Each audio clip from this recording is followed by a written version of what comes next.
Un beso antes de la realidad por Digi Martínez, capítulo 11.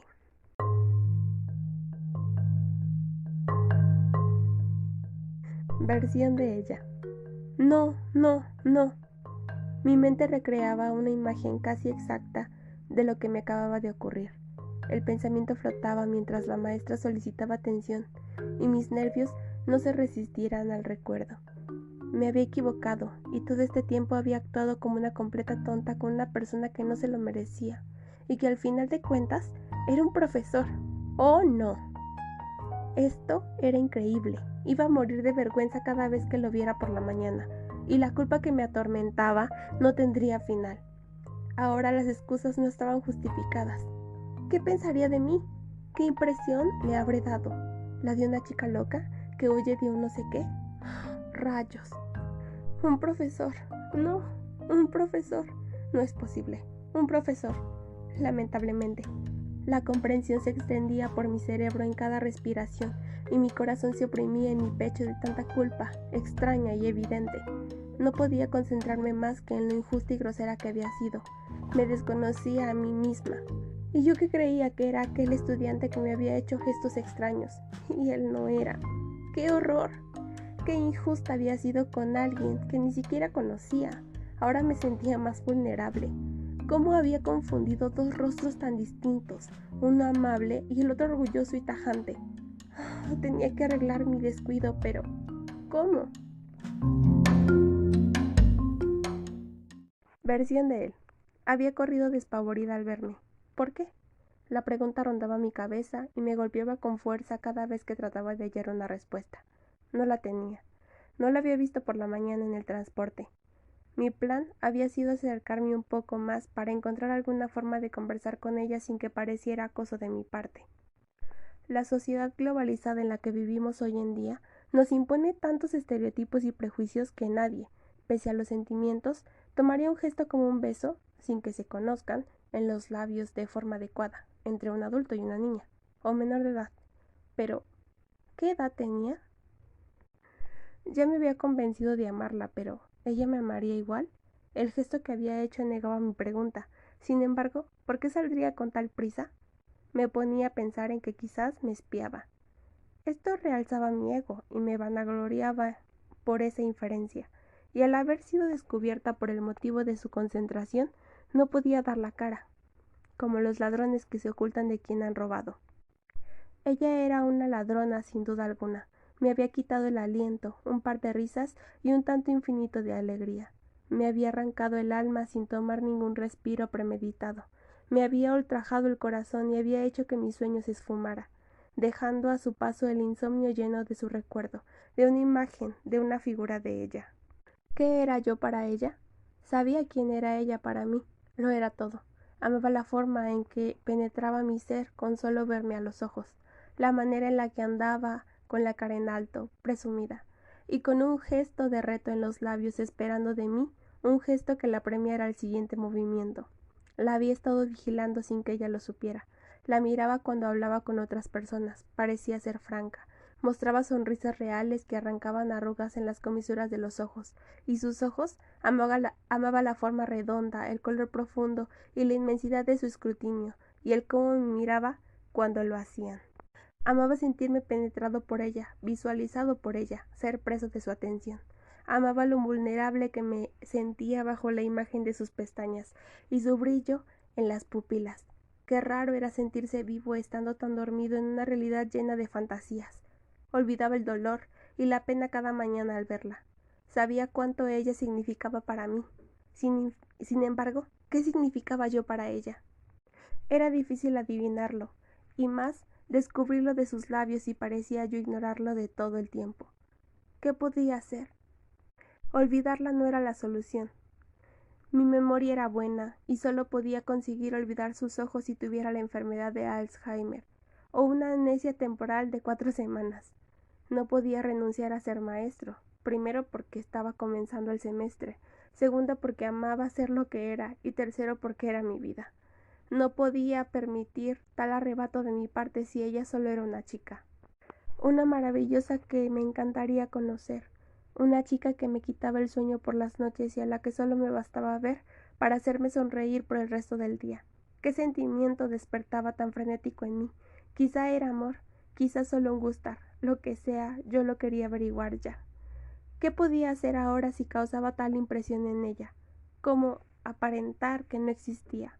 Me volvía loco, pero estúpidas normas y estúpido yo al seguirlas. Podría esconderme tras de una apariencia sensata e inexpresiva, pero ¿podría acaso lograr dejar que mi corazón no latiera de forma inconexo con mi mente? Era la lucha entre cuerpo y mente, y en este caso particularmente escaso, el cuerpo estaba ganando, pese a la mente insistente que lo habitaba. Las horas y los minutos se volvían febriles, con la sola mención de ella, una palabra que solo describía una parte de ella, aunque no era nada. ¿Continuaría? Su nombre no lo sabía, ni nada que me dijera más. ¿Y si no era lo que pensaba de ella al final? ¿Qué tal si la había idealizado demasiado para que fuera real? Pero, ¿quién era para mí?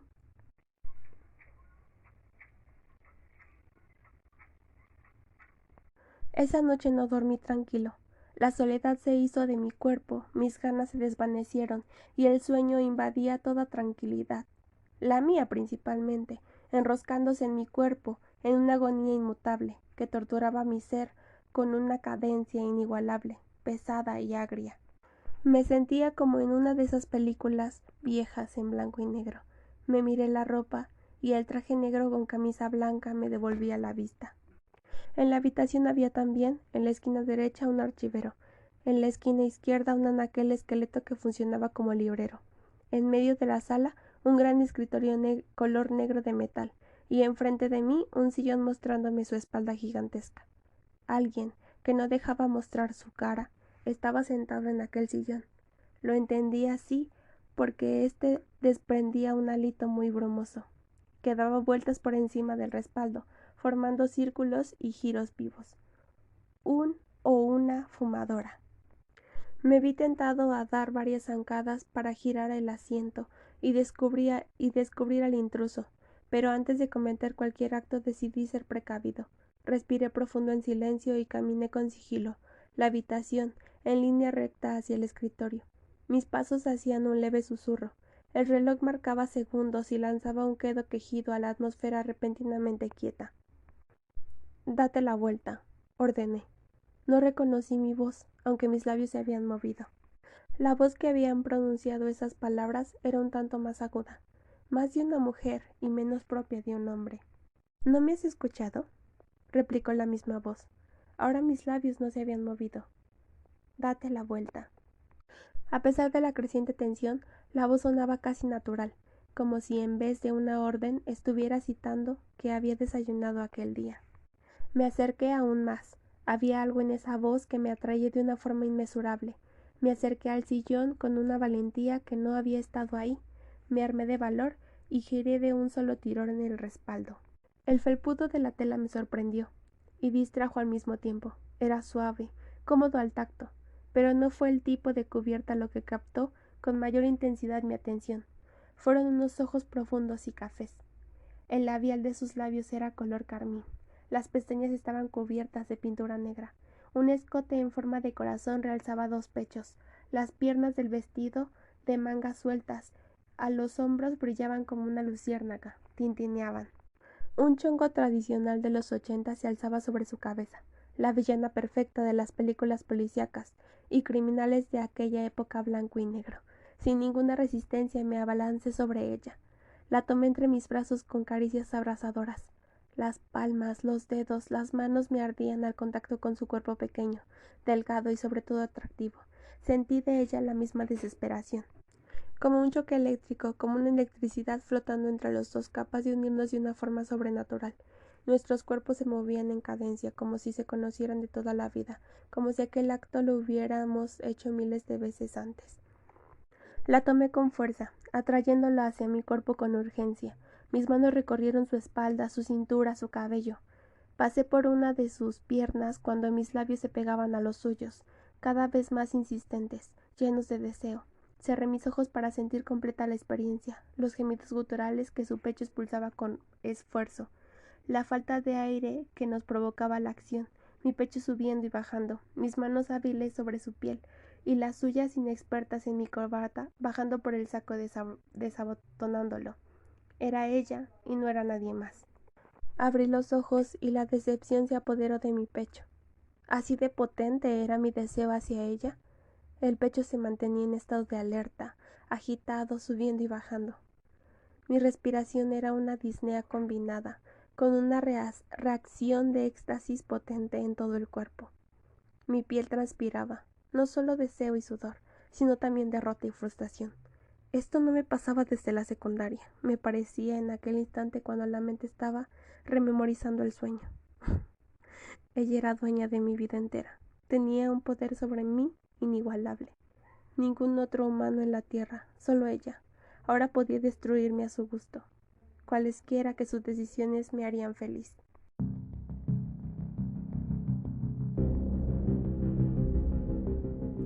Versión de ella. Nunca me había gustado ser la estrella del melodrama, pero encarnaba una en este momento. Mientras mantenía con las piernas cruzadas los temblores producidos en mi cuerpo, una figura conocida de sombra se formó en la fila del autobús. Yo había subido con primicia al camión, colocándome en un asiento pegado a la ventana, donde tuviera una vista de los formados, donde cualquiera podía verme. Así pasó. Vestía con pantalones de mezclilla, una camisa de manga larga de cuadros color azul y tenis de alguna marca que no conocía. No sabía cuántos años tenía, ni siquiera si esa clase de ropa era para él. Mirarlo fuera del autobús fue suficiente para, después de haber calmado mi cuerpo trémulo, despertar temblores de nerviosismo y no de frío. Quité con brusquedad mi mirada y en el acto él subió al camión. Junto a mi lado estaba ocupado, pero había un asiento detrás de mí. De refilón le dediqué una mirada que quizás no notó. Luego de haberlo seguido desde la puerta, por todo el pasillo, hasta que tomó su asiento. Lo miré a mis anchas porque él no quería mirarme a la cara. Por las noches no tenía sueños que yo pudiera recordar, pero sabía que si los tuviera, serían relacionados con él. Permanecí en ese asiento, con el cuerpo agitado, sin poder concentrarme en otra cosa que no fuera su figura. Mi mente pasaba de su cabeza a sus pies, de sus brazos a sus piernas, del color de su piel al de sus ojos, de la forma en cómo tensionaba la mandíbula. Todo él era una belleza extraña. No mostraba las típicas sonrisas que me volvían loca, aunque presentía que si llegaba a verlo sonreír, se le formarían unos hoyuelos en las mejillas. No me di cuenta de cuánta atención le prestaba hasta ese momento. En cuanto me levanté, me percaté de otro motivo para asociarlo a un buen prospecto. Tenía entre sus manos la Biblia de los Caídos, que yo nunca había leído, pero que quería leer. ¿Qué más secretos y misterios ocultaba aquel ser? Decadencia, sin oportunidad. Cuando uno busca una palabra para hacer mérito al fracaso, sin nombrarlo, hace referencia a la desolación, una pérdida de cualquier clase, por exclusión y hasta por no tener las herramientas para lograr un algo. Otra semana concluía y mis nervios se acumulaban, ya fuera por la etapa de exámenes, por lo repentino del sentimiento que se acumulaba dentro de mí, ya fuera por la culpa que me atormentaba día tras día por la mañana. Por lo que fuese, mi estrés se reducía a dos aspectos, el académico y el personal. El primero se remontaba a la escuela, los exámenes, la entrega de proyectos, exposiciones y demás relacionado con mi carrera. El segundo se desglosaba entre mí, familia, amigos, problemas existenciales y él. Lo encontraba por las mañanas. Solía llegar más temprano para tomar el camión primero. Luego él me ganaba. Lo observaba leer un libro, quedarse dormido con la misma expresión de serenidad en la cara, escuchando música con sus audífonos inalámbricos parecidos a orejeras, inmiscuido en un todo indescifrable. Cuando él fijaba sus ojos en mí, la vergüenza hacía que bajara mi vista al suelo. Me apenaba el silencio que emanaba de nuestros cuerpos, la indiferencia. Un día simplemente lo entendí todo, cuando mi cuerpo esperó al suyo con impaciencia. Subió al autobús después de mí. Nadie se sentó junto a mi lado. Él me observó desde que entró al camión. Nuestras miradas se encontraron un segundo y luego yo la desvié. Todos los demás asientos estaban ocupados. Mi corazón latió con fuerza. Mis temblores se debían a la inquietud, a la conexión tan cálida que prevalecía entre los dos. Nada alrededor importó. Su cara reflejó un gesto de algún tipo de confianza. ¿Destino? ¿Suerte? ¿Casualidad?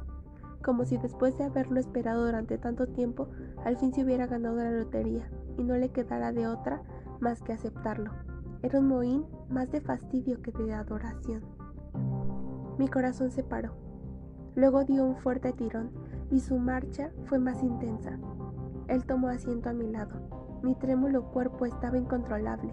Parecía una alusión a las cabezotas, las que tocan su cabeza y se mueven. Así me veía, quizá. Fueron minutos difíciles los que viví en una posición inmóvil, con la pulsación desenfrenada, tratando de contener mi aliento y mis infinitas ganas de tocarlo. Él solo se sentó, cerró los ojos, inhaló una bocanada grande de aire y se quedó dormido con los audífonos sobre sus orejas, imperturbable.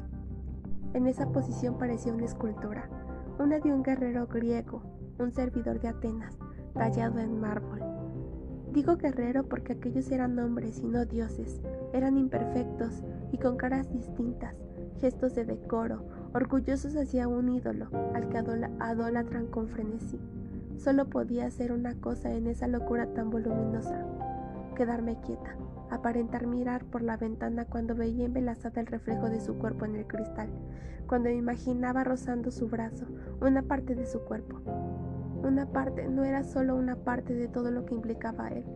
El tocar una parte no significaba tocar solo esa parte, por ejemplo, la mano, la muñeca, etc., sino tocarlo a él, de toda forma, ampliando el significado del verbo tocar, porque esa parte pertenecía a él. Lo estremecería de pies a cabeza, la piel se le erizaría en todas partes, si ocurriera, no solo en el fragmento que yo tocara, intencionalmente o no. Era algo así como el principio más relevante de la teoría gestal: el todo no es igual a la suma de sus partes. Cuando se paró, me levanté en un acto inconsciente. Se rompió esa conexión infraganti, pero mis ojos no se despegaban de su espalda, de su cabello, del perfil que dejaba mostrar. ¿Qué me pasaba a mí? A mí, la tranquila chica de 18 años. ¿Qué sentimientos se arremolinaban en mi interior?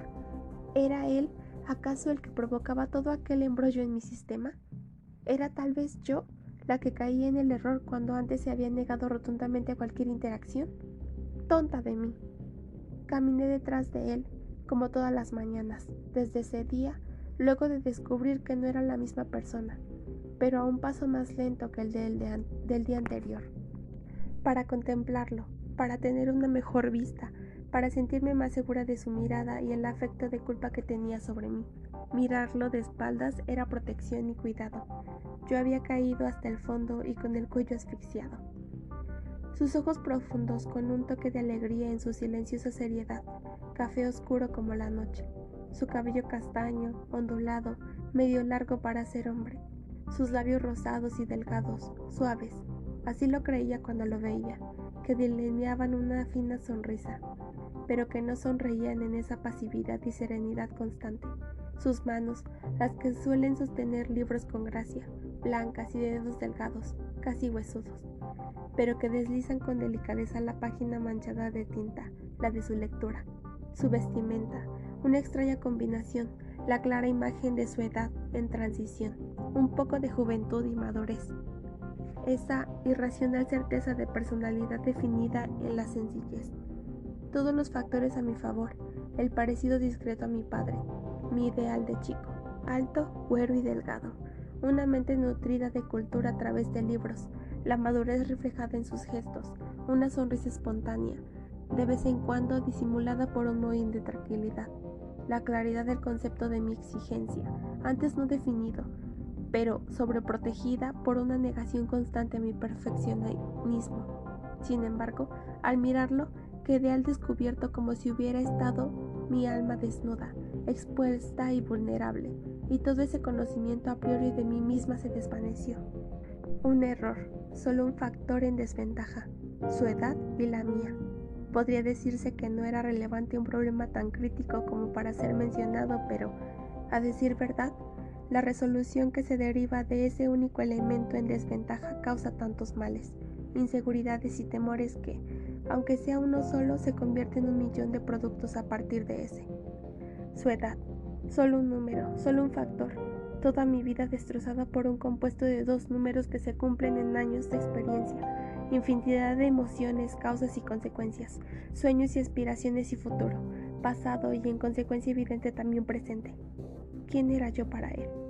En la perspectiva positiva, una mujer insegura que bajaba del mismo camión a la misma hora, toda la semana de lunes a viernes, que seguía por detrás y que no importaba tanto, a menos que la volviera a ver, pues había algo de esa figurilla que causaba revuelo en su interior, que lo hacía revolver como pájaro de la atracción. En la perspectiva negativa, yo representaba para él simplemente una niña, una excéntrica y loca, muchacha de aproximadamente 18 años, de primer semestre, a la que en desgracia encontraba en los camiones que tomaba para ir a la escuela y regresar al trabajo, la que lo miraba primero como un acosador y ligero con un extraño deseo, ahora con un anhelo. Pero, ¿quién era en realidad? Una chica de 18 años empezando la carrera de psicología, con problemas de depresión, ansiedad, estrés y carente de control emocional. Diablos. A decir verdad, era una chica con demasiados problemas, para nada un buen partido, que leía por gusto y obligación gustosa, que espiaba a un profesor de aproximadamente 28 años, o al menos esa era la edad soñada, en las palabras que una vez mi padre dijera, que me atraía de una forma sobrenatural, desquiciada, que me hacía sentir miserable, aún más triste y en agonía, demasiado feliz, a veces de encontrarlo, que contrarrestaba todo mal, un amor emancipado, a la vez forzado a permanecer quieto dentro de mi pecho, o mejor dicho, dentro de mi tálamo, a reprimirse y regocijarse en silencio. Yo estaba perdida y enamorada. La misma persona causaba ambas emociones. La había ignorado por puro deseo de prejuicio, por las creencias de imposibilidad, por aquellos que estaban mal, que debía estarlo, porque de lo contrario no obedecía a la normalidad. Pero al pensar en él, mi vientre se consumía en placer incierto, desconocido para un puro novato como el mío, en un asunto tan convencional como el amor.